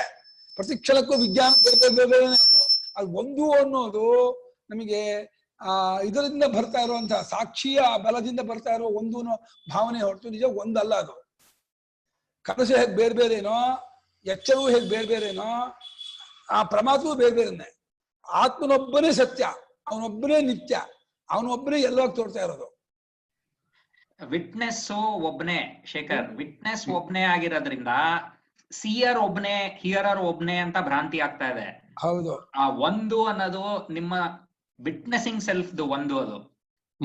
ಆದ್ರೆ ಪ್ರತಿ ಕ್ಷಣಕ್ಕೂ ಸಿಯರು, ಹಿಯರರು, ಫೀಲರು, ಥಿಂಕರು ಇದೆಲ್ಲ ಕ್ಷಣಕ್ಕೂ ಬದಲಾಗ್ತಾ ಇದ್ದೀರಾ. ಆ ವಿಟ್ನೆಸಿಂಗ್ ಸೆಲ್ಫ್ ನ ಆರೋಪ ಮಾಡ್ಕೋತಾ ಇದ್ದೀರಾ. ನಾನೇ ಸಿಯರು, ನಾನೇ ಹಿಯರರು, ನಾನೇ ಲಿಸ್ನರ್ ಅಂತ. ಆ ನೀವು ಸಿಯರ್ ನಿಲ್ಸಿದ ತಕ್ಷಣ ಸಿಯರ್ ಸತ್ತೋಗ್ತಾನೆ. ನೀವು ಕಣ್ ಮುಚ್ಕೊಂಡ್ರೆ there is no seer, seen are seeing. So ಅಲ್ಲಿ ಹೊಟ್ಟೋದ ಆ ಸಿಯರ್. ಬಟ್ ನೀವಿರ್ತೀರಾ, ದ ವಿಟ್ನೆಸಿಂಗ್ ಸೆಲ್ಫ್ ನೀವಿರ್ಲೇ ಇರಲ್ಲ. ಅಲ್ಲ, ಅವಾಗ ವಿಟ್ನೆಸಿಂಗ್ ಸೆಲ್ಫ್ ಯಾವಾಗ್ಲೂ ಇರುತ್ತೆ ಅಂತಂದ್ರೆ ಅವಾಗ ನಾವು ಮೂಲ ವಿದ್ಯೆಗೆ ಹೋಗ್ತೀವಿ. ಆ ವಿಟ್ನೆಸಿಂಗ್ ಸೆಲ್ಫ್ ಅಲ್ಲಿ ಎಲ್ಲ ಇದೆ, ಅದರಿಂದ ಇರೋವರೆಗೂ ವಿಟ್ನೆಸ್ ಆಗೋವರೆಗೂ ಆಗ್ಬಿಡುತ್ತೆ. ಇದೇ ಒಪ್ಕೊಂಡಾಗ ಹೇಳಿದ ಉತ್ತರವೇ ಹೊರತು ನಿಜವಾಗಿ ರಿಯಲಿ ಹೇಳಿದ್ರೆ ಫಾಲ್ಸ್ ಇದು. ಇದೆಲ್ಲ ಆಗ್ತಾ ಇದೆಯಾ ಅನ್ನೋದ್ರೆ ಬರೀ ತೋರಿಕೆ ಹೊರತು ನಿಜವಾಗಿ ಇಲ್ವೇ ಇಲ್ಲ. ಭ್ರಾಂತಿ ಇರೋದು ವಿಷ್ಣು. ನೀವ್ ಎಲ್ಲಿವರೆಗೂ ನಾನು ನೋಡ್ತಾ ಇದ್ದೀನಿ ಆಬ್ಜೆಕ್ಟ್ಸ್ ಇದೆ ಅನ್ನೋವರೆಗೂ ಈ ಹಂತದ ಆರೋಪ ವರ್ಕ್ ಆಗುತ್ತೆ. ಸೊ ಎನಿವೆ ವಸುಲಕ್ಷ್ಮಿ ಅವ್ರು ನಿನ್ನೆ ಇದೇ ಪ್ರಶ್ನೆ ಕೇಳಿದ್ರು. ಅದಕ್ಕೆ ಇದು ಇನ್ನೊಂದು ರೀತಿ ವಿಚಾರ ಮಾಡುದು. ಕ್ಷಣಕ್ಕೂ ಪ್ರಮಾತೃ ಇಲ್ಲೇ ಬದಲಾಗ್ತಾ ಇರುವಾಗ ಕನಸಿನ ಪ್ರಮಾತೃ ಇಲ್ಲಿಗ್ ಬಂದ್ನ, ಇಲ್ಲಿಯ ಪ್ರಮಾತೃ ಅಲ್ಲಿಗೆ ಹೋದ್ನ, ಇದೇ ಪ್ರಶ್ನೆನೇ ಬಿದ್ದೋಗ್ಬಿಡುತ್ತೆ. ಅಲ್ಲ, ಇವಾಗ ಮೀಮಾಂಸಕರು ಇಲ್ಲಿನ ಜೀವನೇ ಜನ್ಮಾಂತರಕ್ಕೆ ಲೋಕಾಂತರಕ್ಕೆ ಹೋಗ್ತಾನೆ ಪುಣ್ಯ ಪಾಪ ಮಾಡಿ ಹಾಗೆ ಇಟ್ಕೊಂಡಿರೋದು.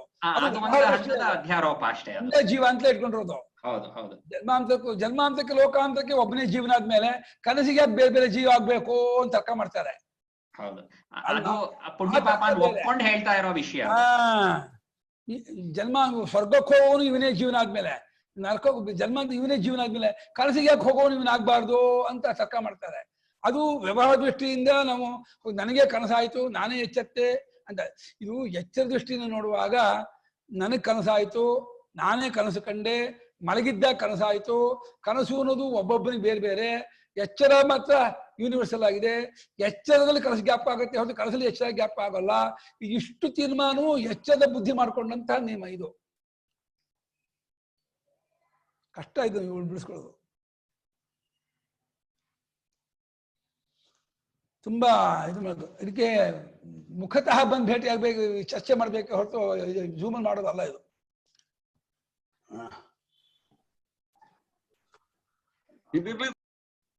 ಮುಗಿಸ್ಬೇಡ ಇದನ್ನ. ಚಿತ್ತೇ ಕ್ಷಣೀಯತ್ವಾತ್ ಸ್ವಪ್ನದಿಕ್ ಚಿತ್ತೇ ಕ್ಷಣೀಯ ಜೀವವತ್. ಚಿತ್ತಕ್ಕೆ ಕಾಣುವಂಥವರಾದ್ದರಿಂದಲೂ ಸ್ವಪ್ನವನ್ನು ನೋಡುತ್ತಿರುವ ಆತನ ಚಿತ್ತಕ್ಕೆ ಆ ಎಲ್ಲ ದೃಶ್ಯವೂ ಹೇಗೆ ಕಾಣ್ತಾ ಇರುತ್ತೋ ಹಾಗೆ ಎಚ್ಚರವನ್ನು ನೋಡುತ್ತಿರುವ ಆತನ ಚಿತ್ತಕ್ಕೆ ಕಾಣ್ತಾ ಇರೋದಾದ್ರಿಂದ ಎಚ್ಚರವನ್ನು ನೋಡುತ್ತಿರುವ ಆತನಿಗಿಂತ ಚಿತ್ತವಾಗಲಿ ದೃಶ್ಯವಾಗಲಿ ಬೇರೆಯಾಗಿಲ್ಲ. ಎಚ್ಚರವನ್ನು ನೋಡುತ್ತಿರುವ ಆತನೇ ಚಿತ್ತವಾಗಿಯೂ ಪ್ರಪಂಚವಾಗಿಯೂ ತೋರ್ತಾ ಇದ್ದಾನೆ. ತಚ್ಚ ಜೀವೇಕ್ಷಣಾತ್ಮಕಂ ಚಿತ್ತಂ ದ್ರಷ್ಟುರವ್ಯತಿರಿಕ್ತಂ. ಜೀವಗಳನ್ನೆಲ್ಲ ನೋಡುತ್ತಿರುವಂತಹ ಚಿತ್ತ ಇದೆಯಲ್ಲ, ಜೀವನಾಗಿಯೂ ಜೀವಗಳನ್ನು ನೋಡುತ್ತಿರುವಾಗಿಯೂ ಪದಾರ್ಥಗಳನ್ನ ನೋಡುತ್ತಿರುವಾಗಿಯೂ ಕಾಣುತ್ತಿರುವ ಚಿತ್ತ ಇದೆಯಲ್ಲ, ಅದು ಅದನ್ನು ನೋಡುತ್ತಿರುವಂತಹ ಸಾಕ್ಷಿಗಿಂತ ಬೇರೆಯಾಗಿಲ್ಲ. ಆ ಚಿತ್ತವನ್ನು ನೋಡುತ್ತಿರುವ ಸಾಕ್ಷಿಗಿಂತ ಆ ಜೀವರುಗಳನ್ನ ಪದಾರ್ಥಗಳನ್ನ ನೋಡುತ್ತಿರುವ ಚಿತ್ತ ಇವನಿಗಿಂತ ಬೇರೆಯಾಗಿಲ್ಲ. ಸಾಕ್ಷಿಯೇ ಚಿತ್ತವಾಗಿ ಜೀವರುಗಳನ್ನು ಪದಾರ್ಥಗಳನ್ನು ಎಲ್ಲವನ್ನು ನೋಡ್ತಾ ಇದೆ. ಈ ಸಾಕ್ಷಿಗಿಂತ ಬೇರೆಯಾಗಿ ಚಿತ್ತ ಇಲ್ಲ. ಸಾಕ್ಷಿಯಾಗಿ ಚಿತ್ತಾಗಿ ತೋರ್ದ, ಅವನ್ ಯಾಕೆ ತೋರ್ಬೇಕಾಗಿತ್ತು ಅಂದ್ರೆ ಇದೇ ಅಜ್ಞಾನ. ತೋರ್ತಾ ಇಲ್ಲ, ತೋರಿಲ್ಲ, ತೋರ್ದೇ ಹೌದು, ತೋರ್ತಿಲ್ಲವಾದು, ತೋರ್ತಾ ಇದೆ ಅನ್ಕೊಂಡ್ರೋದಕ್ಕೆ ಅಜ್ಞಾನ ಅಂತ ಹೇಳಿದ್ರು. ಅಜ್ಞಾನದಿಂದ ತೋರ್ಕೊಳ್ತಾ ಇದೆ ಅಂತ ಅರ್ಥ ಅಲ್ಲ. ತೋರ್ತಾ ಇದೆ ಅನ್ನೋದು ಹಾವು ಕಾಣ್ತಾ ಇದೆ ಅನ್ನೋದೇ ಅಜ್ಞಾನವೇ ಹೊರತು ಅಜ್ಞಾನದಿಂದ ಹಾವು ಕಾಣ್ತಾ ಇರೋದಲ್ಲ. ಅದು ದ್ರಷ್ಟು ದೃಶ್ಯತ್ವ. ಅದು ನೋಡುವಾತನಿಗೆ ದೃಶ್ಯ, ನೋಡುವಾತನೇ ದೃಶ್ಯ, ನೋಡುವಾತನಿಗೆ ದೃಶ್ಯ. ಸ್ವಪ್ನಚಿತ್ತವತ. ಸ್ವಪ್ನಚಿತ್ತವು ಹೇಗೆ ಸ್ವಪ್ನ ನೋಡುವಾತನಿಗೆ ದೃಶ್ಯವೋ ಹಾಗೆ ಉಕ್ತ ಅರ್ಥ ಮನ್ಯತು. ಉಳಿದದಕ್ಕೆ ಹಿಂದೆ ಅಂತ ಅರ್ಥ ಮಾಡ್ಕೊಳ್ಳಿ. ಈಗ ಏನು ತೈತ್ತಿರಿಯನ ಶ್ರೀ